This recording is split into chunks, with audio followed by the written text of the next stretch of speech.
This spring, choose your epic with Sky Cinema.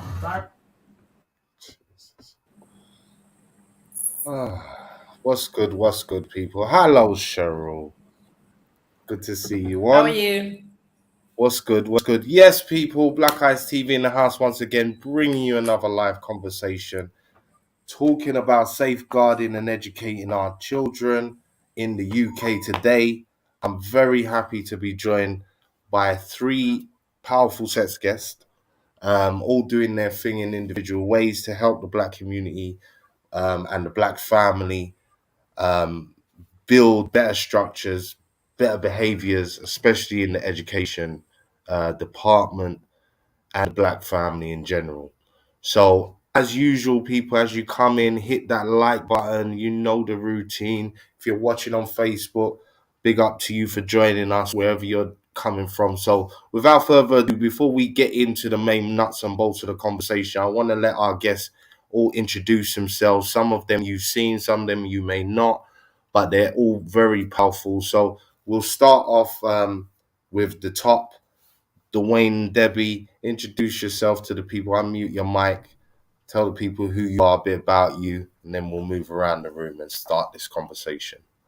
Greetings, everyone. Thank you for having us, Richie, on your channel.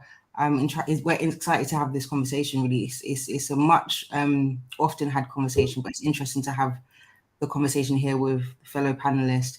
I'm Debbie, and I'm DWAINE, and we are both the founders of Black British Parent, which is basically genuinely a safe space for Black parents to discuss or have a look at some of the social issues that we are having to deal with. And we're also like a network of people in our community who are supporting families and supporting children.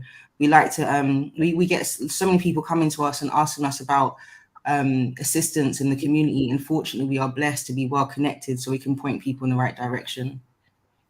Did you want to add something? No, that was concise. No doubt. Much appreciated. All right, Kay, do you want to let me unmute you? Introduce yourself to the people, Miss Kay Johnston, and let the people know who you are and a bit about you. Yeah. Good evening, everyone. I'm Kay Johnston. I am a retired teacher and I run the home tuition service for children who are home educated. I work from Monday to Wednesday from 10 until 1, and I deliver a range of subjects. At the moment, I've got mixed stages between the ages of 9 and 15. And yes, I fill the gaps that some parents don't feel confident in, or just to give a bit of respite from being in the home. It just gives a change. And I try as far as possible not to replicate school, having been on the other side of the education within walls for as many years as I have. I'm very much aware that schools are come in, sit quietly, don't make any sounds, just get on with it. And I try to do quite the opposite of that. So we encourage a lot of dialogue among each other so that we learn from each other with the different perspectives from a child of 9, from a child of 11, a child of 15. And that makes it, just the fact that they're being educated in the same room, it makes it, that's what home tuition is all about. Because within the family, unless you've got twins, triplets, or quads, or whatever, you're going to have mixed stages, and it's good to be able to get different perspectives. So, I mean, we're constantly learning from each other. And for me, to try and make it as fun as possible, but there is a goal that they leave with something at the end of it. Now that Lewisham College has opened its doors to home educated children, I would prepare them for the exams and then put them for the last 2 years, put them into Lewisham College so they can take their exams there and then move on with their lives. They know that I'm still there to support if it's needed, but they move on with their lives. So I take them as far as I could, because being a private residence, the examination boards would not permit GCSEs or exams to be taken on my premises, and I'm actually fine with that. So I prepare them and then get them into college. Yeah, and that's me in a nutshell. Okay. Wait, Cheryl just got up. Just as she's up. Yeah, people, as you come in, you know the routine. Share this link out. It's going to be a powerful conversation. We're just waiting for Cheryl to come back. She can introduce herself. Uncanny timing, people. Black Eyes TV has been off the air for a hot minute, but yes, look out for us. We're going to be bringing more and more shows to you. Look out for the True Talk show that we already did last Tuesday, and there are going to be a range of other shows to come. So as you come in, let us know. Big up, people. All right, Cheryl, can you hear us? Yeah, I can hear you, and I'm glad you guys can see me. Just as a matter of caution, I'm going to be turning my camera off because my bandwidth is really low. As many of you may Okay. know, I'm not in the UK, I'm in Ghana. So, yeah, the internet ain't the same. I don't have the same privilege. But just as an introduction to myself, my name is CHERYL PHOENIX, and I run an organization called the Black Child Agenda, tackling the schools to prison pipeline, which came about in about 2011. When I saw the systematic approach schools actually have towards particularly Black boys. Yeah. Uh-oh. Abuse stuck. Uh-oh. Yeah. All right, this is what she was talking See, this about. is terrible. Basically, the approach that schools have towards Black boys in the education system. Cheryl, stop your camera from now because it will help your bandwidth. Good. Stop your camera Okay, from now. cool. It's cool. Yeah, that's it. Okay, Try it so now. yeah. I started the Black Child Agenda back in 2011 after I saw the systematic approach that schools were having towards Black students, particularly boys. I taught myself education law and some aspects of family law. And I've basically been working ever since to represent Black children, Black and mixed race children, and there's one or two white in there too, who find themselves in a position of unjust, racist, overt and covert racism within the education system, the high level of exclusions, the high level of Black students, particularly in London, that attend pupil referral units, the grooming, and the blatant schools to prison pipeline. So yeah, that's what I do, and I'm very shy and quiet as a person until we start having to deal with our kids. Why are you guys laughing though? But it's real. Listen, we need warriors in this scene. I'm Because laughing again, at Cheryl being shy. That's all. That's all. get me. Like we need the warriors. But Cheryl, listen, you're gonna kick off the conversation for me because you are working on the front line. We're gonna start off by talking about the education system. You know, the current education system, the pros and cons to this, homeschooling versus school system, what parents can look for, those types of things. But from somebody who's on the front line, again, what is your take right now as you know, as it stands when it comes to getting a quote unquote decent education in the UK? Like where's your mind at when you are asked that by a parent? What should they do? Where best to go? You know, what kick us off. Okay. So is Cheryl going, or you want me to go first? No, I was going to say, Cheryl, kick us off, and then Okay, Cheryl. anybody can jump in. This is a free Yeah, that's fine. conversation. So Okay. from the time Cheryl says her piece, I want anybody and everyone to come in when they feel like. And That's people fine. in the comments, please write your comments. I'll be highlighting comments throughout the show. So again, please participate. So yeah, Cheryl, you there? Ah, oh, she's dropped again quickly. All right, Yeah. Janet. Kay, Okay. Right now, come. personally, for me, when I look back on my journey in schools, and I worked in schools and colleges, etc., for about 37 years, I'm absolutely horrified as to what we thought was normal until you step out of the system and you look back, and then you realize why you can't ever go back. Number one, the schools out there are far too large, and that is why basically they're failing, because you can't. I specialize in wraparound care, and that is why it works, because the children who have come out of the system or have been taken out of the system or have never been into the system, they need that wraparound care that is not just around the child, but it's around the family. because it's no point cocooning a child only during a certain hours of the day, and when you go home and it's all undone. So that wraparound care has to go around the whole family, and that's what I do. So it's a continued practice all the way through, and the parents have that support. And also by teaming up with mentors who becomes another parent. So the mentors begin to co-parent as soon as they're introduced to the family. And it means that the parents have got somebody else that they can turn to in order to, if there's a crisis or if they need advice or if they need any help. And it's just that extra person that they could refer to.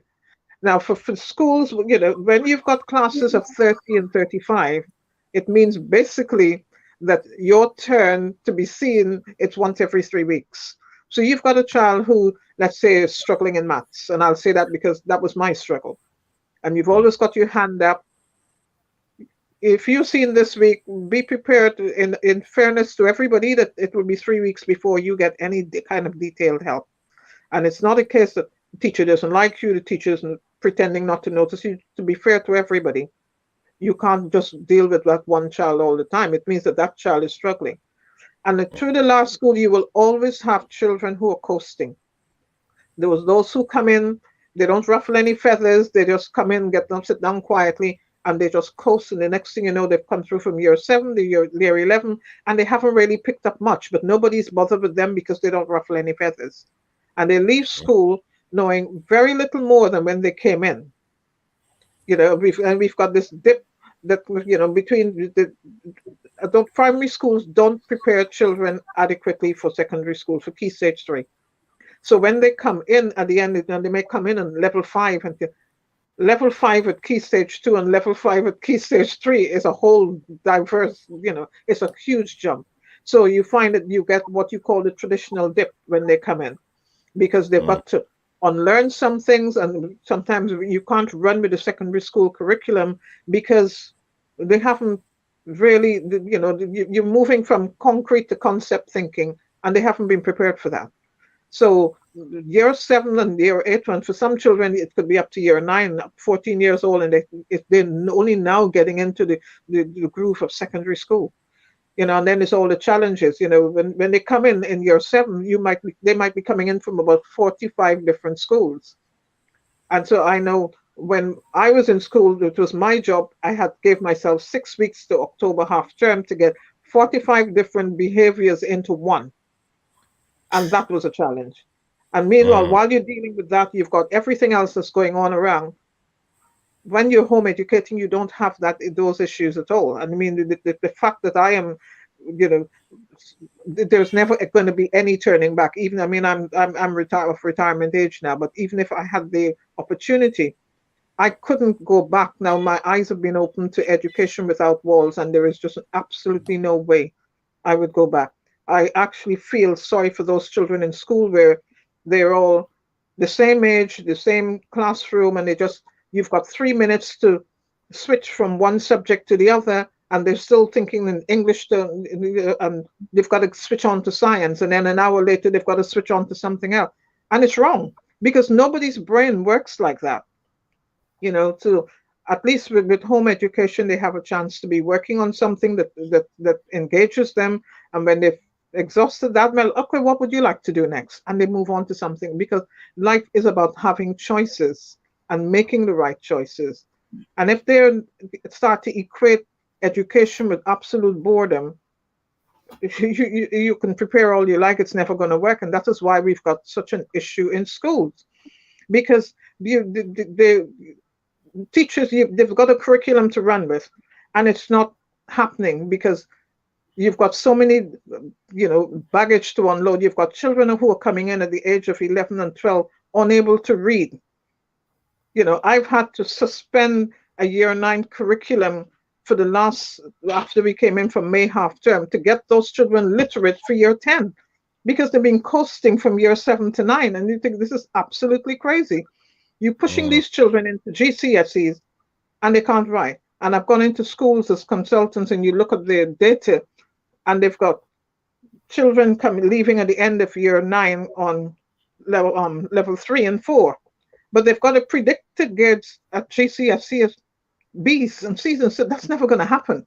It's never going to happen unless you have some kind of miracle. And when you point it out, they get very shirty and they're ready. Oh well, you can leave. And I'm quite happy to leave because that's kind of discrepancy and putting their heads in the sand about the reality of it.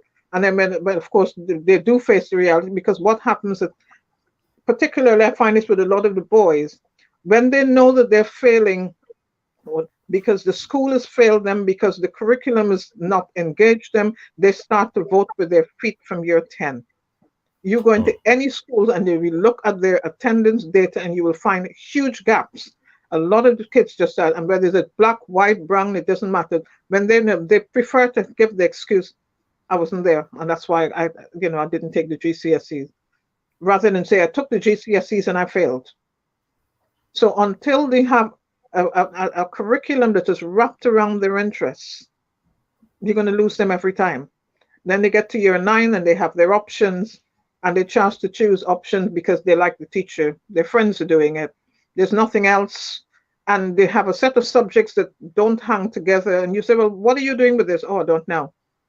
There's no career guidance and there's no joined up thinking when it comes to choosing the subject. So they take 12, 13 subjects. What are you going to do with it? Where is it leading? Oh, I don't know. And then schools just give them a wonderful prom at the end of it. They bring in this silly Americanism that means absolutely nothing. And it's goodbye, don't contact us again, or unless you're doing really well, so that we can put it in our next newsletter. And if and then it's the next one, the next cycle comes in and the same thing repeats. And I can't stress enough how important it is to give children the opportunities to start gearing towards something. I mean, it isn't all about sit down and shut up and just do as you're told and get it right. And if you don't get it right, you get it wrong. And I have a curriculum to run with. So they've got to start reducing the numbers of children in classrooms. I mean, I'd advocated to the Department of Education classes shouldn't be more than 12. Make the school smaller, because that way, you can provide nurture. You cannot provide nurture for 105 children a day, because every time the bell rings, another 35 are coming in, and it's absolutely crazy. And then they need to have somebody, let's say in mixed schools, they need to have at least 2 teachers that children can relate to. If there's a problem, if there's something on their mind, there must be one designated person, and that designated person mustn't come from the head teacher's choice, because what heads tend to do is they designate that role to the Senko, or you're the safeguarding officer, you're the person. No, the head has to have dialogue with the children. So, okay, if you're feeling upset or something is bothering you, or is there a teacher in the school you can go to? Sister, and that is what they need to do. Hold up, sister. Wait, because you're going into the safeguarding. We're gonna go into that. But for now, I just want to get everyone's play on the education. But stay right there, because we're gonna come back to the safeguarding issue. Okay, that's fine. People, if you're loving the information and you're understanding what you're hearing and you understand the importance of this conversation, hit the like button, share this out, get people in here, because this is important information. Cheryl, are you there? Are you back with us? Can you hear us? Let's see if Cheryl can hear us now. Everybody excuse Cheryl, as if, for those who don't know, she's in Ghana, so her signal is kind of scrambly at the moment, so it's back and forth. Yeah. All right, that's all. We can hear you. All right, so again, we've started off the conversation, as you've heard. Can you hear me? Talking. Yep. Oh, yeah, we can hear you. Can you hear us?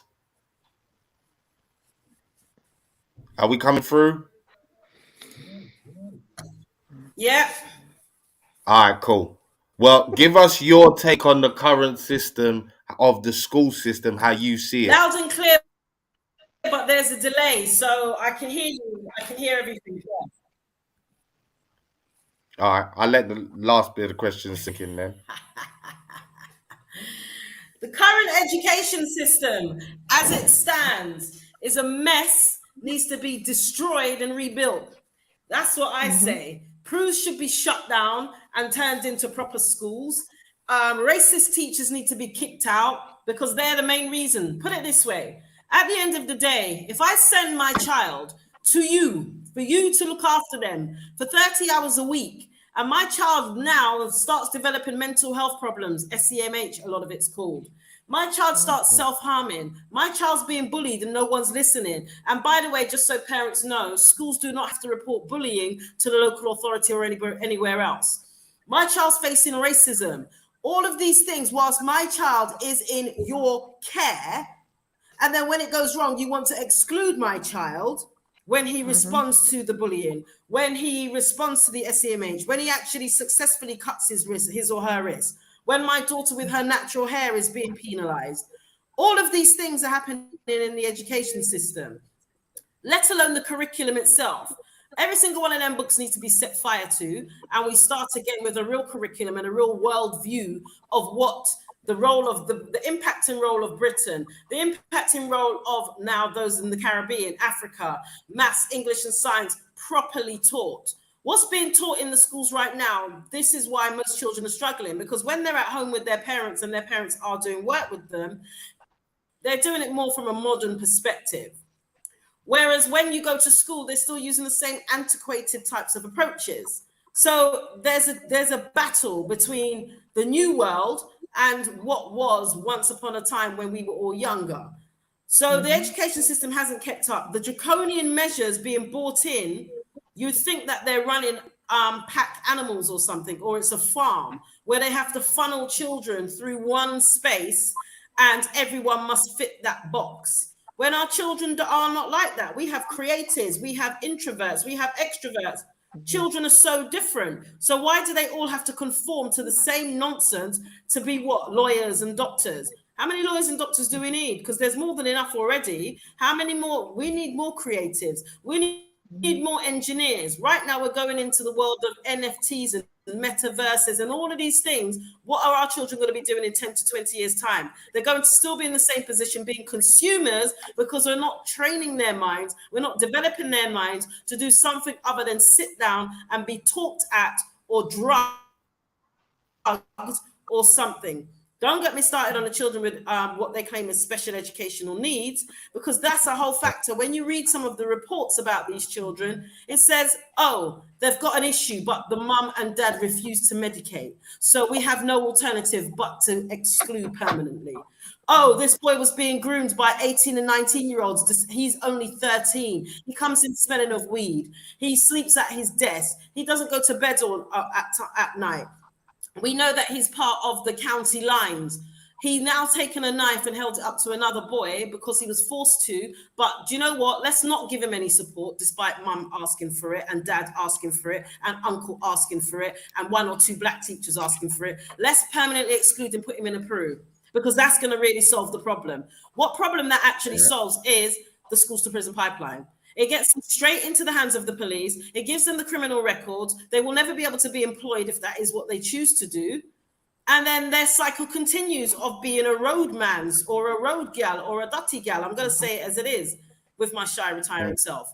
Do you understand what I'm saying? So my take on the current education system is, for me, put it this way. If I was to pop out any more children right now, they would never set foot in a school, ever. Not by any, because I see the racism. How can white teachers, and this isn't me saying this, anyone can go on the internet, go on Google and find the fact that white teachers mark down the work of black children.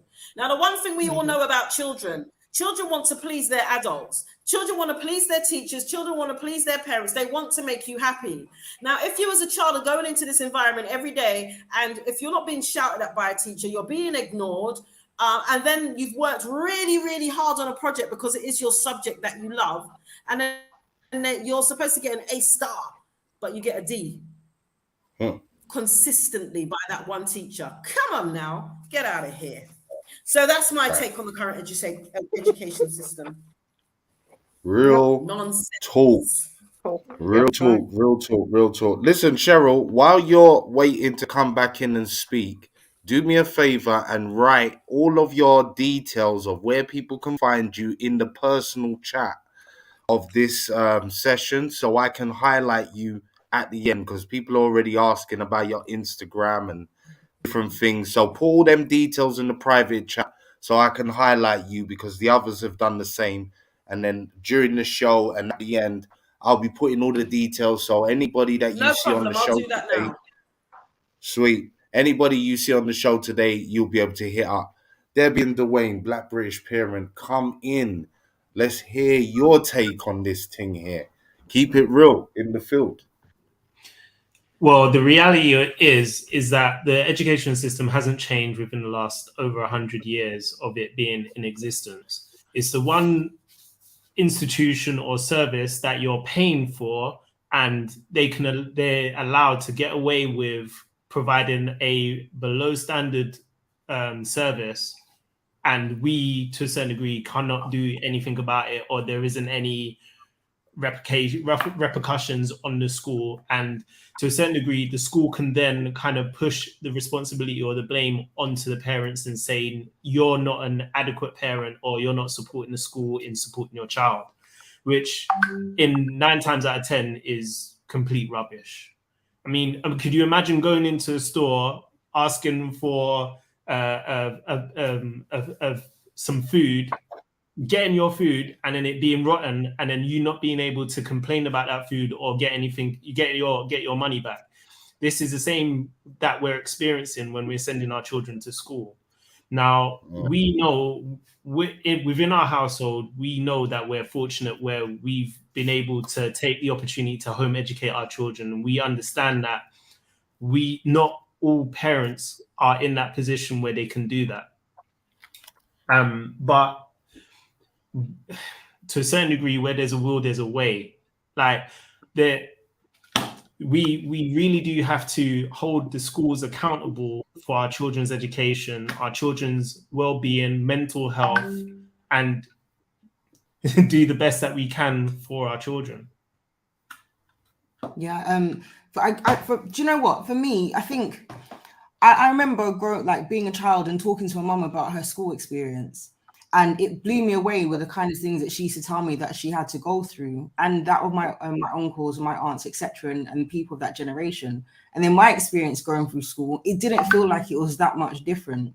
And I knew from when I was like 16, before I had any children, like if I have children, I'm going to home educate them.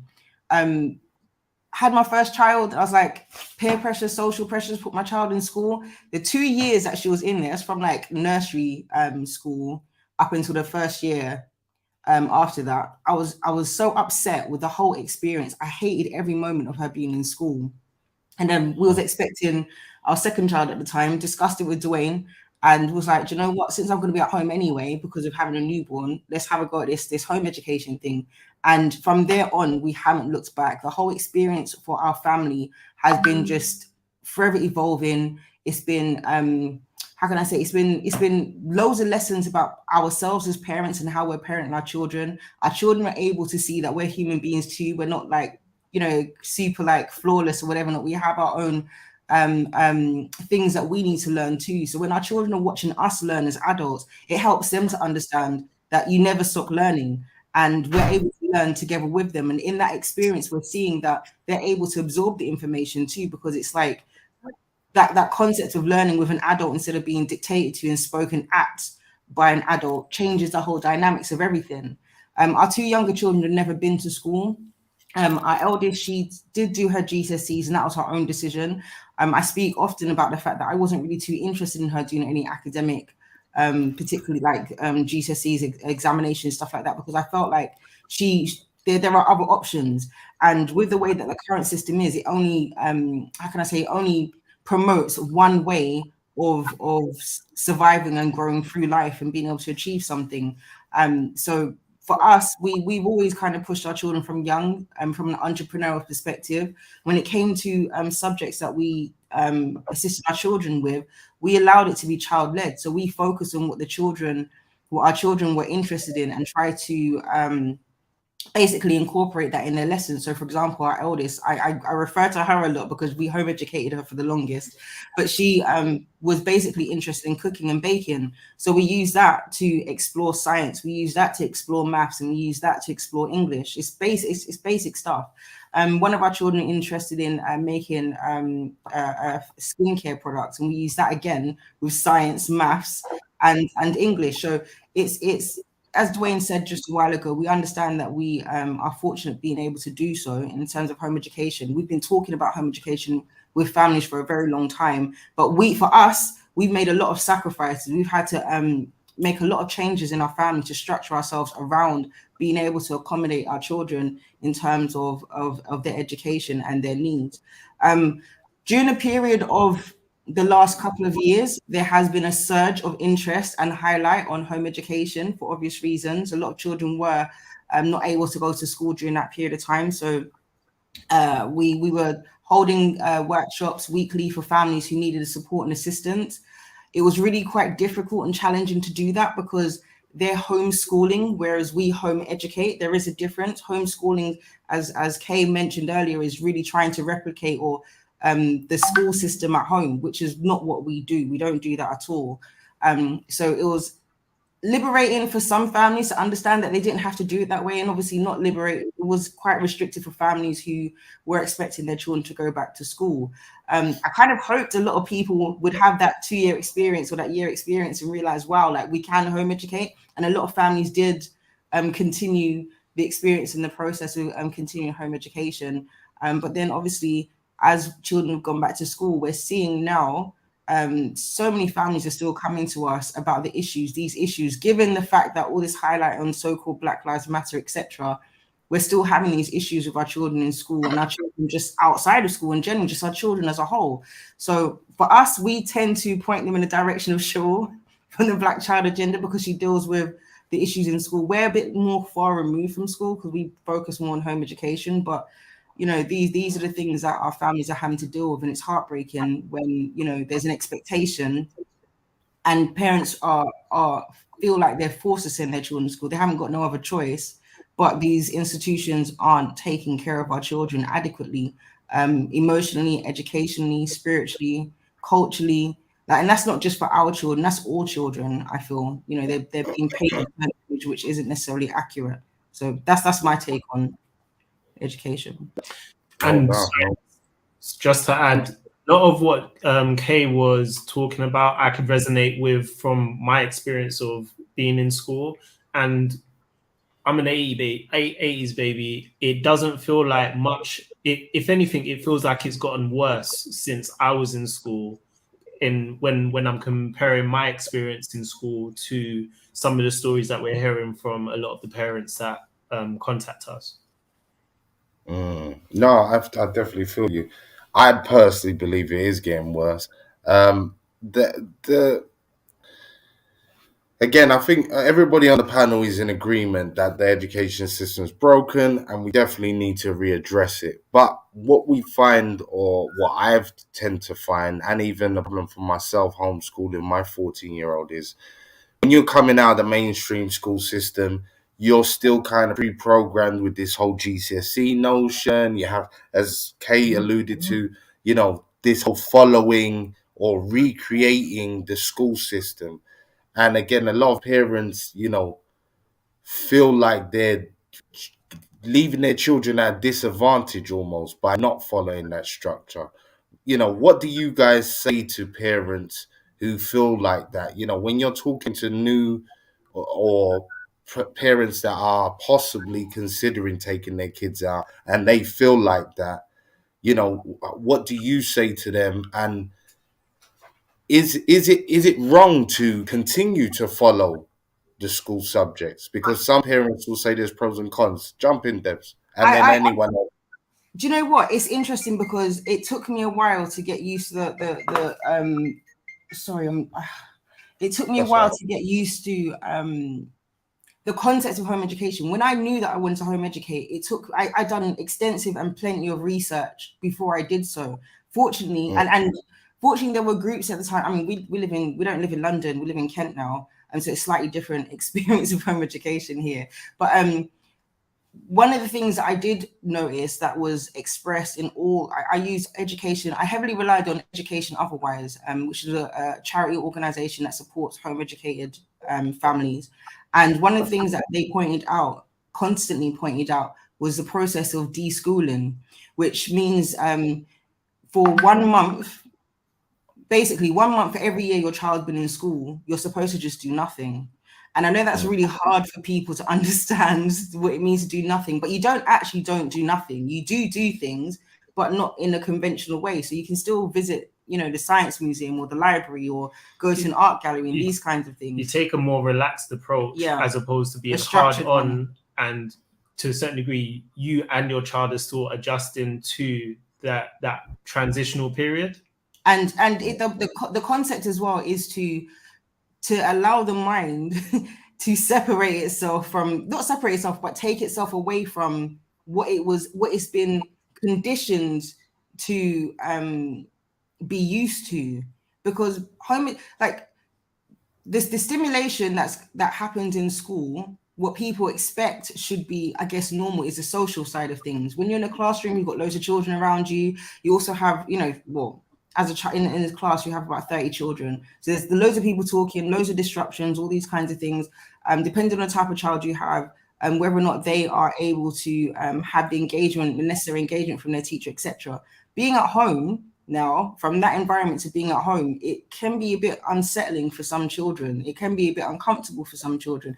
And parents are probably can sometimes be thinking, hold on a minute, we're not doing as much as in schools. In school, the children in school from 9 till 3. So if we're at home from 9 to 3, and there's only it's understanding why the children have to be in school for that long period of time is because they're having to deal with so many different children.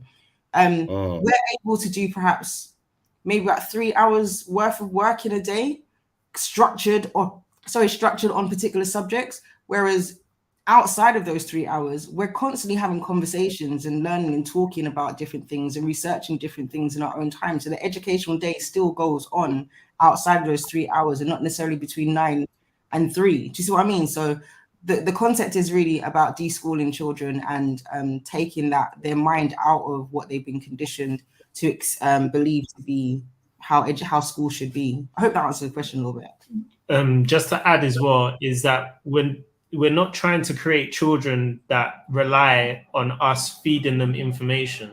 If your education is engaging and interesting, your child will want to learn. They'll do self-study. And if they're self-studying, then there isn't anything stopping them from achieving anything they want to in the future, because they have an understanding that they can do whatever it is they want to do. They just have to kind of do it they're empowered to do it themselves. Most definitely. Kay, Cheryl, again, unmute your mic, talk when you feel like it. When you want to come in. I know you might be on a delay, Cheryl, but just jump in whenever you feel the mood, to say something. Okay. Or I will come to you if I don't hear from you after Kay speaks. Okay. Right. Now, let me just start at the top, because, I mean, everybody's talking from the middle bit. The problem we have with education in this country is that it is too much political interference. It started at the top. I've actually had member of staff of the DFE saying, we have to do what the ministers want. Those were his words. And so, what do the ministers want? And then everybody went quiet. And there just exists to tick wish lists of politicians' fantasies. And so they haven't got, the politicians are all privately educated. They don't have any inkling of what it is like to attend an ordinary school. Whether you call it comprehensive grammar, it means nothing to me. I'm not interested in that. But they have no inkling of what it's like to, the masses of people that they're dictating to. And it's a power struggle. So they, for example, like when Michael Gove was the education secretary, and he decided that he was going to revamp the entire system and he's going to rewrite the history curriculum. And anybody who's been teaching history, this can't work. They have a delusionary idea that because they're privately educated or because they went to school once upon a time that they're expert in education, but they have no experience in education management. So they give out diktats to the Department of Education. And every time there's a change of education secretary, it's all confusion again, because the other one comes in like new broom sweep clean, and they have no experience whatsoever. They just have ideas, and they're hoping the teachers would make those ideas work. So you've got schools in a constant state of confusion with the instructions they get from the Department of Education that are conflicting to the instructions they got a month before. And sometimes it literally is that bad. So we've got a Department of Education where nobody that works there has been a teacher, so they have no understanding of what is educationally possible. They get these diktats from Westminster that they are expected to pass on to schools and to hope that teachers can make it work. And when teachers do get bits of it working, then they don't give them the credit for it. They say, oh, well, perhaps it's been too easy. Let's try something a bit harder. Every time the A-level results, for example, or the GCSE results come in and they're better, they never give credit where it's due. Oh, we'll have to make it tougher because too many children have succeeded, and that can't be right. So that's where the problem is. And again, as I said, the two large schools, and then we've got this obsession with creating academies. And with the academies, what the reality of that is you've got this new thing of super heads. So you can have one head who is the head of about 5 different schools. Now, one head might be pretty good in one school, but when you start spreading yourself out thinly, okay, the salary goes up to dizzy heights, etc. But that's all it is, because you're spending so little time in each school that they can't manage what's happening in the school. Okay, sorry. Like there may be enough parents that don't even know about that. So just explain that one. Just double down on that, because I know enough parents wouldn't know that. They would just see the headmaster or headmistress and just think that's the headmistress for my school. Done. They wouldn't even question that. So just explain that one quickly, because I don't think most people will even know of that. Yeah. Well, the super heads are usually heads of more than one school. It could be 5, it could be as much as 14. And so it means that they spend very little time and they're micromanaging as they go along, because they haven't got any time to go into any depth with it. So you've got staff in school that are floundering, but they have to follow the instructions or the expectations of a head who's hardly ever there. So you might have a deputy who is, and then what happens with the academies, another reason why education is failing is because the academies, when they take over a school, they take the budget. They remove the budget and they have that kept centrally. So they starve the schools out, and then you've got teachers who can't afford resources. You've got parents going to the punk shop and coming in with board pens because there's none. Of the amount of teachers I've spoken to, they haven't got textbooks, they haven't got paper, because there is no money. Because as soon as a school becomes an academy, the academy bleeds the funds out and keeps it centrally. And when things go pear-shaped or they get an Ofsted inspection role, that's a whole nother different conversation. Then they abandon the schools and they're what you call orphaned. So if you hear a school orphaned, it means that academy trust has abandoned them and they're waiting there to be adopted by another academy trust. Meanwhile, they've got no funds, and they can't really deliver the quality of education that they need to do. So it makes the job doubly hard. And that is the basic problem.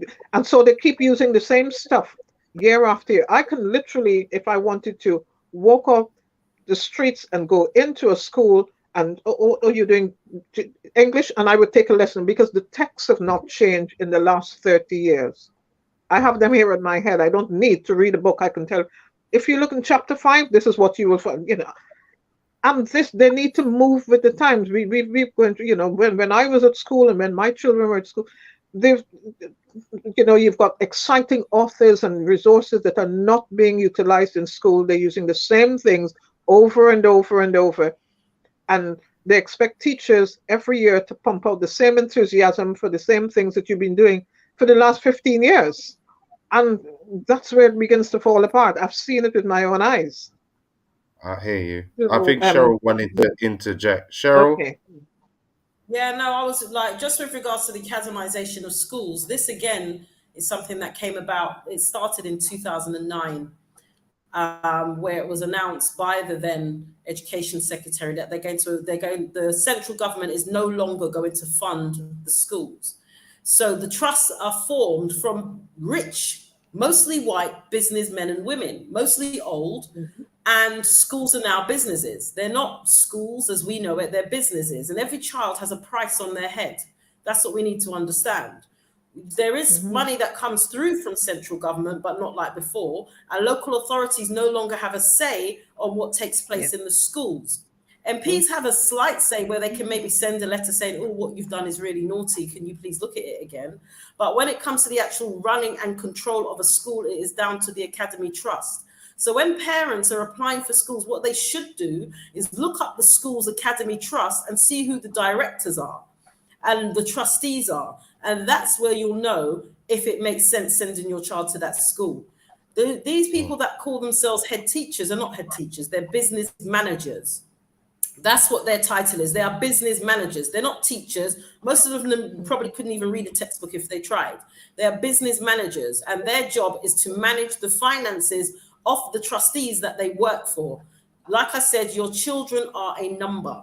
They are not there to be nurtured or cared for or anything else. That's all just text that most schools duplicate and put on their websites, like their policies. If you look at most schools' policies, they've been copied and pasted from one school to the next. 9 out of 10 teachers don't know the policies of their own school. And again, on top of that, most school policies are racist. When you look at the uniform policies, you look at the hair policies, you look at a lot of the policies within the schools, they don't fit, they're not fit for purpose. Most schools don't even have a racial discrimination policy on there. Why? Most schools have a bullying policy on there, but what use is it if a school doesn't have to report bullying or racist discrimination? So then what does that do?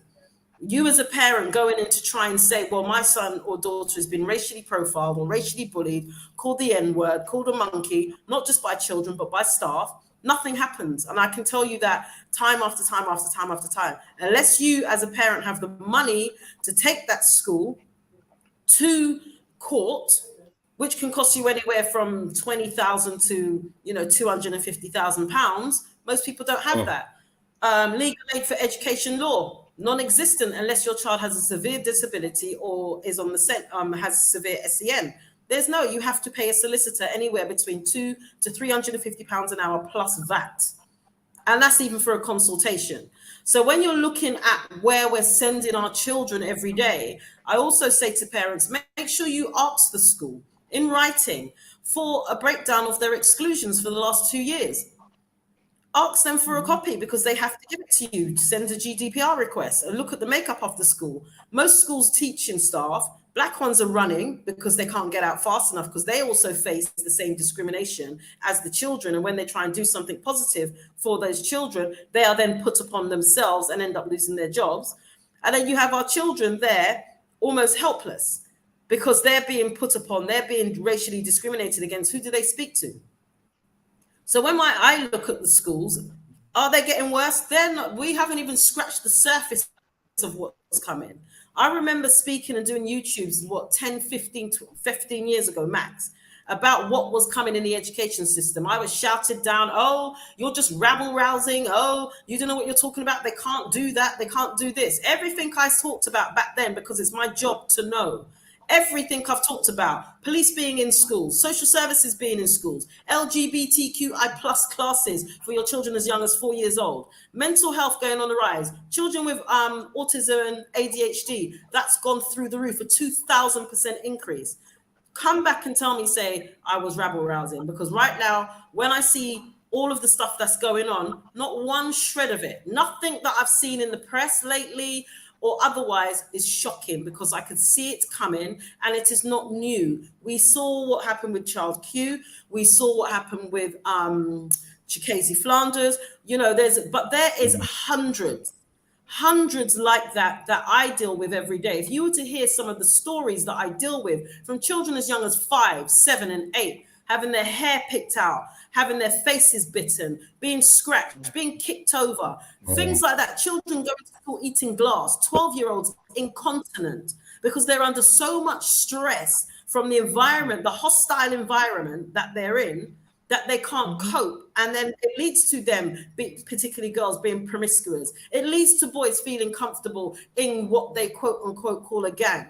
And unless you have nurturing environments like what DWAINE and Debbie provide, like what Kay provides, we're going to be unstuck. And for me, this is not even about the system as such. It's about us as a community. How long are we going to keep crying? How long are we going to keep begging and pleading and hoping that these people going to treat us well? Show me in any part of their history where they have treated us well. And then we hand over our most prized and precious babies to them every day. Yes, I understand parents need to work. Yes, I understand there are single mothers out there. Yes, I understand there's mental health amongst our parents out there. I understand all of that. I get it. But do you know what I also get? Your child has got the latest Nike Air Jordans.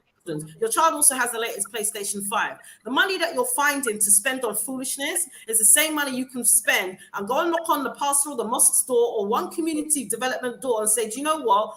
I want a group here so that we can educate for us, by us. Imagine all of us took our children out of school as Black parents, unapologetically. We'll take them out one time and we create for us, by us.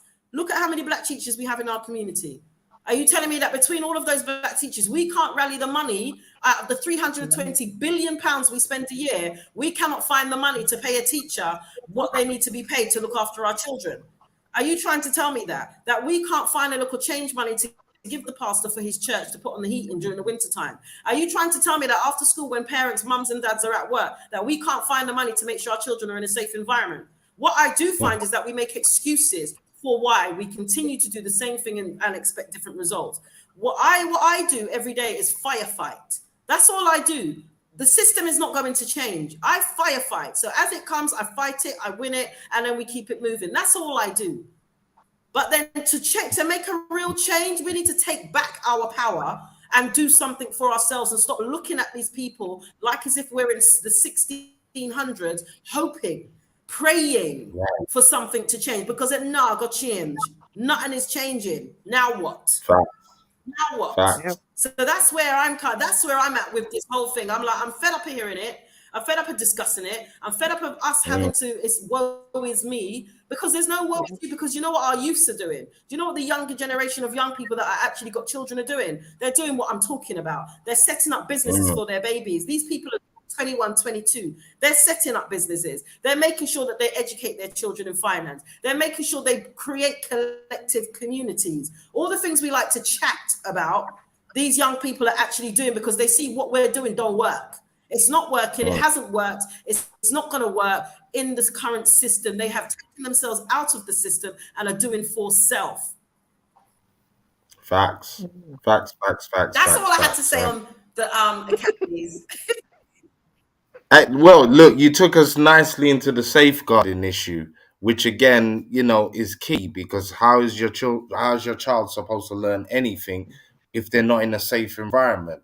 And again, the whole the way it's set up is obviously poor. This child queue situation highlighted that, because remember, it didn't just happen; it happened over a year ago, if not two. But again, it just highlights that, as Cheryl's saying, they're not going to change. So when are we going to change our mind state to what's currently happening? But again, let me bring in Kay and Debbie and Dwayne on it happened. Do you know what? It's 2020 it happened. Yeah, it happened 2 years ago. Okay, 2 years. I 100%, as you know, Cheryl, I always agree with everything that Cheryl and Kay say. It's that we really have to be accountable. We are conceiving, creating and birthing children, and we are really not preparing our children for the future that is theirs. We are allowing other people to shape and condition our children, and all we're seeing is problem upon problem upon problems with our children. And we have to be 100% accountable for our children. I understand there's some of us that aren't able to or need a bit of assistance and support. And like, I again, second what Cheryl was saying, group together with your local community, innit? Like, there's people, wherever we are living, there should be usually a group of Black people in that area that can work with us, isn't it? And if it's even more challenging, then there's family and there's online tuition, all these kinds of things. So I definitely 100% agree. This whole thing with child queue situation, it's not the first and only situation that's happened. It just so happens that this came out into the news the way that it had. And I'm assuming, if you forgive me for my assumption, but the actual school was trying to keep that contained information You know, I'd like to think, I'm assuming that if it was any other school, the information probably would have been out there a lot more sooner, and the name of the school would have been out there a lot more sooner too. Or maybe not for safeguarding the child. I'm making my assumptions here, but this story, when I heard it, it hurt my heart, it hurt my soul. And on top of that, it's like knowing that it's gonna happen again. Like, we keep putting our children in these situations for it to happen again. And I don't even like thinking like that, because we're supposed to be on a positive mindset and looking at solutions to the problem. But we keep on begging and knocking at these same people's door that don't really give a shit about us to keep on doing what they're doing. Like, we need to really pull our finger out and really, Cheryl's been talking about this for years. Kay's been doing this for years. We've been talking about home education. I remember when we first got into home education, the things that other people were saying to us, all the questions that they were asking us, now those same people, since the last 2 years, were coming to us asking us how we did what we was doing. It was just mind-blowing to see that it took for something like that for people to understand. And now we're in this situation where the story of child Q has come up. It's like we're still not quite getting it. We're demanding these people do something when they're not going to do anything. Excuse me. Yeah. No, facts. Kay, come in when you're ready. I mean, what we've got bullying is endemic in schools, and teachers are not on top of it because they're overwhelmed. There's no two ways about it. You know, during lesson times, break times, lunch times, bullying, and they're always part of it. The children know the playground well, and they know the buildings well, and they know the bits that are not supervised, and that's where it happens. And you know, when you've got overwhelmed teachers and unsympathetic senior staff, it will go absolutely nowhere. It will, okay, you've done this, you've been silly, now you either put in detention, put in isolation. These don't solve anything. And sometimes for some, you know, the isolation booths that they now, a lot of these academies are implementing, it's the precursor for prison, solitary confinement in prison. It a lot of mental health issues is starting to develop there, because when you've got a child who needs to get something out of their system, even if it's just talking to somebody about it, and they're just put in a room, in a booth where you're staring at 3 white walls for hours and hours, and you're not supposed to speak, you know, that is what solitary confinement is. You know, you're there for hours, and then I've had one child brought to me a couple of years ago who's lost her brother, and mother told the school that she's going to be a bit upset. And she got a bit weepy in class. She was sent to the isolation room, not to somebody who she could confide in, talk about it, because talking can be therapeutic. Put in the isolation room where she got so upset she was making herself sick. Got up to go to, you know, put her hand up. The teacher shouted at her, "You're not supposed to speak in here." She said, "I need to go to the bathroom. Can I go to the..." Wouldn't allow her to go. She ended up getting up and tripped over a chair, and they decided to permanently exclude her and send her off to a PRU, and mom was not having it, so she came to me instead. She's one of the brightest children, academically gifted children that I have ever had to work with. I just couldn't believe that they were prepared to just throw that away and, you know, just dismiss her as if she wasn't important. This was a child who was going through bereavement, and they couldn't care less, you know. And too much of this happens. They use the isolation rooms as, you know, somewhere the teacher gets respite from a pesky child. You know, a child who is causing a lot of attention needs that attention. So you've got to find somebody. Okay, can we talk about this? Can you come back after the lesson? Let's talk about it. Come and see me at break time. Let's talk about it. Because they've got something, because the brains are racing ahead sometimes, and they've got an idea, or they've got something that is right, and you have to make that time to see that child and get them to talk it out, and then, you know, give your point of view, you listen to theirs, etc., and then you can give some advice as to how to move forward.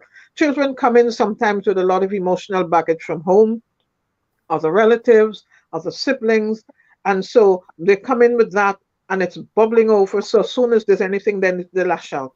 So you've got to be able to see both sides of it. The person who's lashing out is not necessarily a violent person, a problem person. There's things you have to talk to that child, talk to the parents, and then see what is happening and what is causing that and how you can help. And Hmm. wraparound care means involving the family, and that's what I do, because you have to get the families in. Sometimes you can have a parent who is unconsciously or subconsciously inflicting the same pain that they went through at 15 without realizing what they're doing to their children. I've seen that before. So again, you have to spend a lot of time listening. But when you've got these large schools of 35, teacher hasn't got, no, you get out, I've got my next class coming in. I haven't got time to talk to you. And so the child is pushed out, still feeling upset, moves on to the other subject, and nothing is going through the child's head because they're still trying to process whatever is going on. And next thing you know, it's the end of the day, and they've left school, gone home to whatever situation they've gone home to, and nothing. The whole school day has meant absolutely nothing because there's been nothing resolved. And it happens time and time again. So I can't stress enough the need for smaller schools, teachers who can teach more than one subject so you have less staff to deal with these children. So that you begin to see the different facets of a child. You can see where the child is gifted in one subject, and you have one teacher or less teachers who would have an overview of that child, rather than 14 different teachers giving 14 different, because it all depends on how teachers can manage the dynamics of their class. Right. I can have a class where I don't have discipline problems, and that's not a boast. I lay the law down and I stick with it, and we understand that. And then you can have that child will leave and go to another class and be a complete and utter nightmare. It happens. But again, as I said, if you have teachers who are multidisciplined, and if these academies started insisting on that, they would find immediately they have less problems, because you have fewer teachers dealing with the children and seeing how they behave, what they're good at and what they're weaker at and how they can help them, instead of only in your subject and you push you on to somebody else, and it isn't working.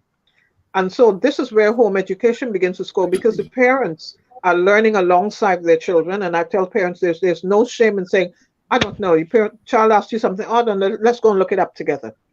Yeah. And they begin to see you as human, because when they're tiny, or mommy and daddy know everything. And then as they grow older, they're like, no, we don't know everything, but we're going to find out together, and let's talk about it. They don't have the time to talk about it in school because everything is tightly controlled. Even if they have debates or they have discussion, the teacher's looking at the clock. Okay, we're going to stop. We've got 5 minutes more before the end of the lesson. You don't have that problem at home. You can talk about it for the next 2 hours if the interest is there. Or you go up and you say, okay, well, you go and look it up, and then let's talk about it when you found out. That's it. Can I say something about your question of safeguarding? Mm-hmm. Your question was about safeguarding, right? Mm-hmm. And when you really look at how our children are treated in school compared to what safeguarding actually is, the safeguarding is about the protection of children in that environment, whether it's a school, wherever it is. So what is it? Right. Why is it that Black children aren't being safeguarded? Because Black children blatantly not being safeguarded. So if the schools love to talk about, well, it's our safeguarding policy, well, safeguarding this and safeguarding that. But when it comes to Black children, there doesn't seem to be any safeguarding. You're not safeguarding my son or daughter's mental health. You're not safeguarding them with regards to their emotional and social well-being. You're not safeguarding them against anything that's going on. Anything that tends to happen to them, it seems to be okay that it's happened to them. But when it's someone else, or they've responded because they're sick of trying to be heard, then it's a safeguarding concern, and the child has to be permanently excluded because they can't be in the environment no more because they're aggressive and violent and a threat to all school society. So when we actually talk about safeguarding, is one of the things I always say to parents is that if your child, and these sorts of bullying cases, they go on for years, not just like year 7 or 8, these things go on to 3-4 years within the school. And the parents keep going and they keep going and they keep getting promises. My thing is, email the safeguarding team at your local authority, because out of everything, safeguarding trumps everything. So any complaint that you're putting in, email the safeguarding team at the local authority because they have to investigate. Email education welfare because they have to investigate. Someone needs to do something. And then with that, you build your own paper trail. With your paper trail, everything that goes on in the UK is about facts and evidence. Even though these people make up their evidence and lie all the time, you need to have your facts and evidence. Don't be phoning and say, I spoke to a really nice lady or man, because they all work for the same school. So they're being paid to do whatever it is they're there to do. So you make sure that anything you need to do and you're concerned about your child, then you write to whoever you need to write to, and you CC in everybody. The amount of emails I see in my inbox sometimes, and they're not, I'm like, who are these people? There's all 20, 30 people in the email. I don't know what's going on, but we just put it in a folder because I'm sure that parent will come back to us, because they make sure they CC us in so we can see what the hell's going on. If your child has additional needs, particularly if your child has additional needs. Go on, Debbie.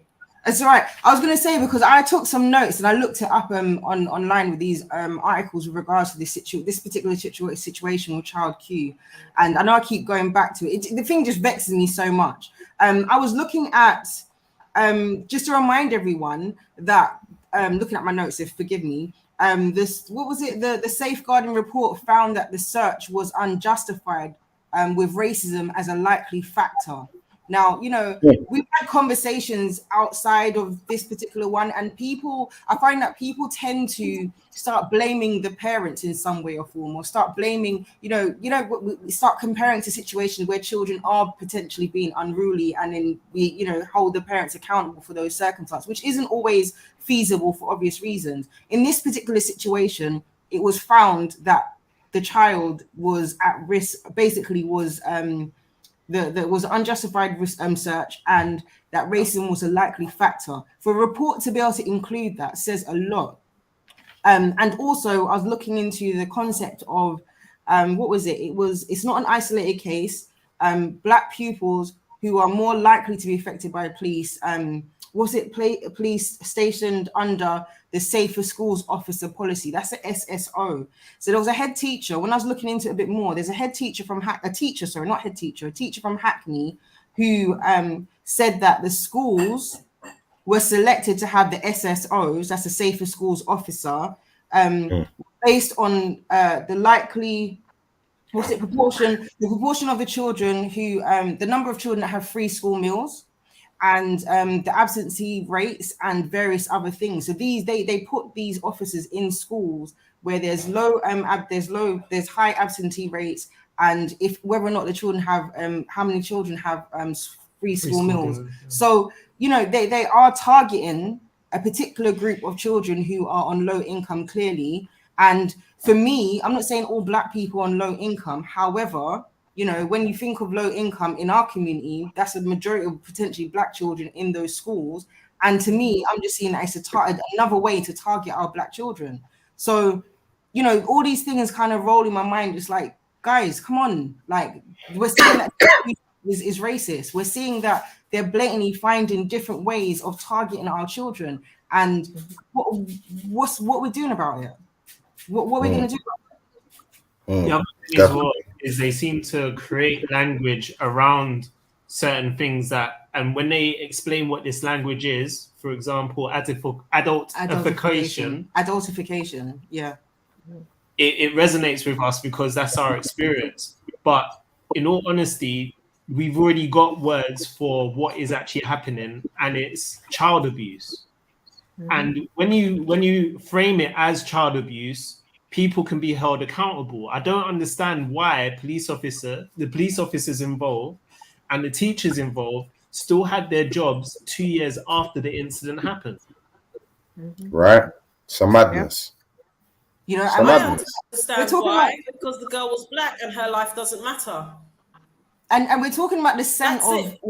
this is it, and we're talking about the scent of the smell of a so-called substance. Now, there was a conversation on a British morning TV show, and there was an ex-police officer. I've said this, I keep on saying this, so I just really need people to understand that this ex-police officer was saying that in the school has more power than we perhaps understand or realize. If drugs was found on any pupil in school, the school is allowed to take those drugs and flush it out down the toilet, get rid of it without calling any police officers. So again, it's just, this whole thing is just so insidious and so malicious and so riddled with racism and hatred. You know, this is they anyway. This is But the you know thing. what, Debbie? Even in with you saying that, remember, schools are all academies; they're private businesses. Exactly. Do you get And what that I was mean? one of the reasons So why I was that adamant. accountability. I was going to say that was one of the reasons why I was so adamant to when I think that was around the time when I was initially looking to take my children out of my daughter out of school.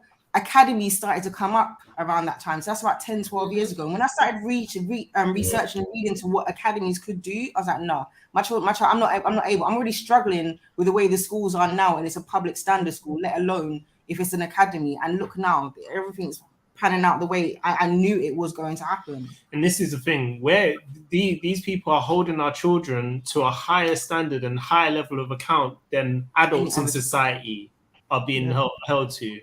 Like if a doorman was to call the police every time they smell or sees drugs off of someone, the police will get pissed off with them. Excuse my language.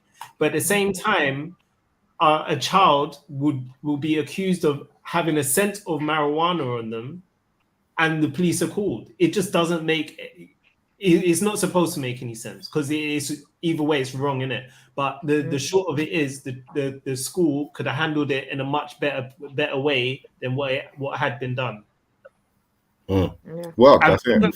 We as a community are holding our young people to a higher account, and to a certain degree demonizing and blaming them when they just need support and guidance. These are children 100%. at the end of the day. So even if she did have marijuana on her, which she didn't, either way, there's a better way of educating or supporting the child through that situation. Yeah. Come on. Come, Cheryl. What was she saying? Was you saying something, Cheryl? Do you know what the worst thing is? We are talking about children, remember? Children. We're talking about children. Children don't know nothing. They don't. You know, children think they know everything. Yeah. But we're, as you said, in these prisons is that if you do wrong, then we exclude you from society. If you do wrong, then they come down on them like a ton of bricks. They come down, and then, like I said, there's police in schools, there's social workers in schools. Now, don't get me wrong. There is a place for social workers to be close by, and even police to a degree. But like Debbie said, they are targeting Black children. Now, one of the things I remember saying many, many years ago was that we're going down the same road as America. I got the terminology, the schools to prison pipeline, back in 2010-11. And because I saw what was going on in America, and they use it, and it's more commonly known out there and used. But the fact is that system is not like as if it's new. None of this, what we're talking about, is a new system. It's been well planned and orchestrated. The fact that the prison system in the UK is now private, the fact that even in like in America, we had the prison, the guys that own the prison suing because they didn't have enough inmates of a particular age group. The UK prison system is exactly the same. They are private. So what the demographic of young Black males in the prison system, who 99% of have been permanently excluded from school for a start. Even before we get to the prison system, let's start with the proofs. Whilst they were in school and they were excluded. So if that doesn't sound like a clear design, then I don't know what is, because everybody else, Jonathan, Timothy, Mary, and Becky, seem to all get the support and care. And when I say about support, it's not always long term. Sometimes it's short term. They could have a bereavement. Their friend could have died the day before, but they're expected to sit in a classroom and get on with their work like nothing's happened. Do you understand what I'm saying? So when we're talking about safeguarding and social and emotional mental health, why is it not applicable to Black children? Because it's not. Today, the amount of parents I see that have been screaming and crying and they don't get anything. I was going to say, I saw an article today, and when he was referring to America, in Texas, I think they're shortening the school week to 4 days a week instead of 5. And my question in that situation, you know, usually, I'm not saying that's going to happen here, but oftentimes whatever happens in America tends to somehow filter its way down here. We don't know if that would happen. I'm not suggesting that it will. But I question, in a situation like that, if it was to happen, those children are going to school 4 days a week. What happens on that 5th day? Where are those children going to go on that 5th day? And if those children have parents that go to work, to me, that looks like a recipe for disaster. That they're already, you know, that whole thing of not really safeguarding and protecting children seems to be obviously a common thing. When we're looking at somewhere like America, if there's black children and they get up to mischief on that 5th day that they're supposed to be in school with no adults around them, what happens to that child? Do you know what I mean? And it's just the similar sort of things that I'm looking at here and how things are happening with us here. You know, our children aren't being protected. Our children ain't being looked after. They're not being safeguarded. The only ones and the parents are just about able to safeguard their own children. That's a scary thing because, you know, we're seeing how how some parents aren't necessarily able to support and help their children or even know where to look to be able to get the support they need. The amount of parents I said that come to us and we're constantly having to point them into CHERYL Phoenix direction. How many other organizations are there that's able to manage? Because CHERYL can't do it on her own. You know? Yeah. I mean, there's a big job ahead. First of all, I think the PRUs that we have here need to be closed down because they are definitely the first, well, the second leg towards prison. Prison is the third leg. And as CHERYL said, you know, the percentage of young black males in prison is absolutely shocking, but then so is the percentage in the PRUs. If you go any of the PRUs around London, they are predominantly black male children who are there. Now, they're not working because when they're getting, I mean, you look at their brochures or you look at their and it sounds wonderful. The philosophy behind it is absolutely wonderful. The reality is that they're not dealing with enough therapeutic care. And until they put the therapeutic care in place and heal that child, trying to push vocational or academic curriculum is a complete waste of time. The minute a child steps into a school, everybody knows why you're there. You've been kicked out of a school somewhere. And so they come in with one of two attitudes. Either don't look at me, I'm big and bad, or just don't mess with me, I haven't got the time for you. And until the staff and the PRU, I think they should suspend any kind of curriculum until they have healed the children. You cannot have a child who is all over the place, you know, emotionally, and then think, okay, well, we're going to do IT. They're not interested. They're still trying to process why on earth they're there in the first place because they've been removed from a place where they left their friends. There's the stigma that's attached to it.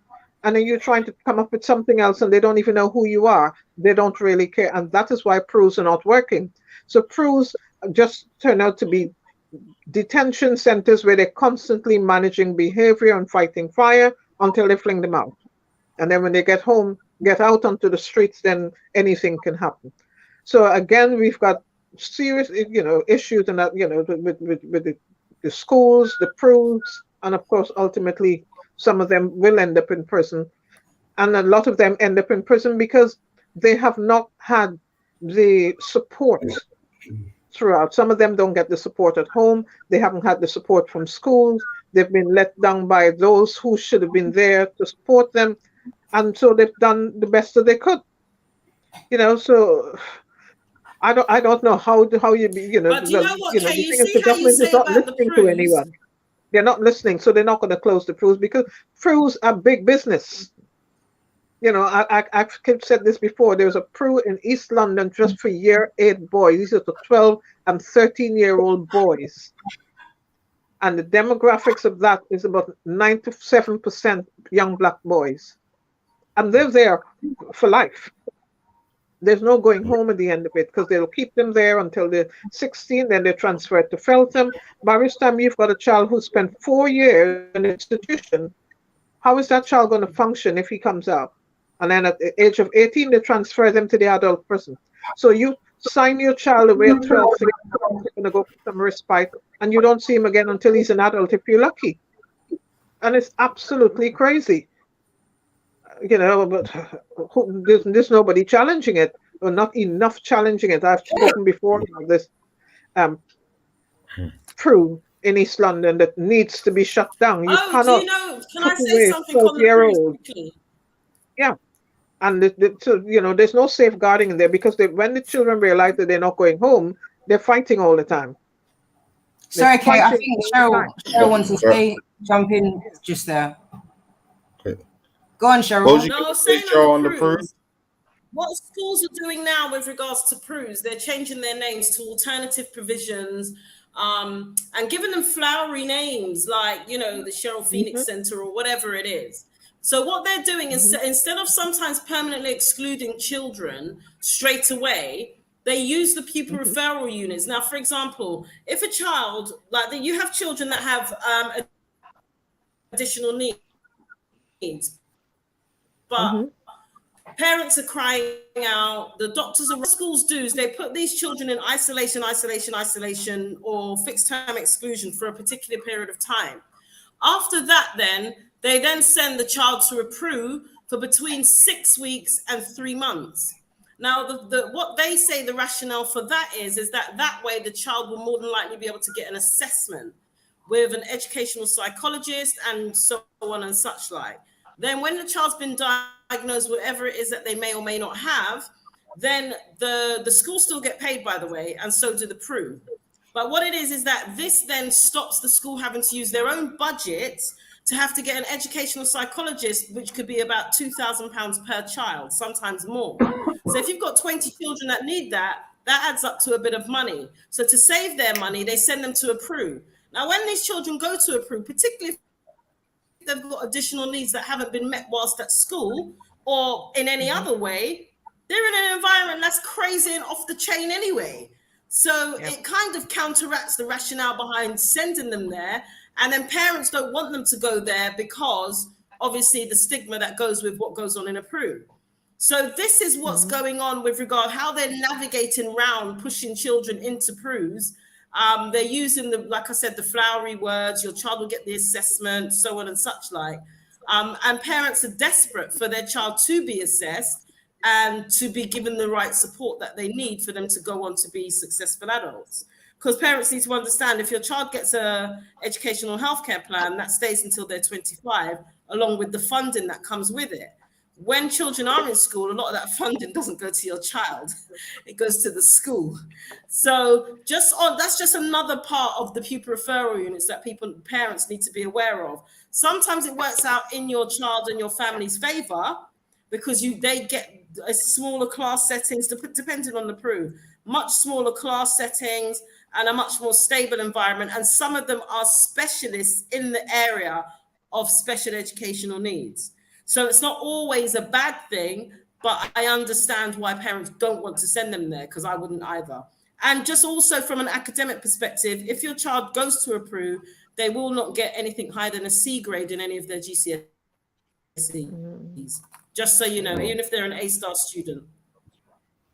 I wanted to add as well. I mean, we're talking a lot about children and we're talking a lot about the schools and the PRU. And what I wanted to add to that as well, that all of those obviously are relevant, but we also need to be accountable as parents. Do you know what I mean? Like we can talk about the environment our children are in schools and the PRUs, but when they're coming home, what kind of environment are they in then?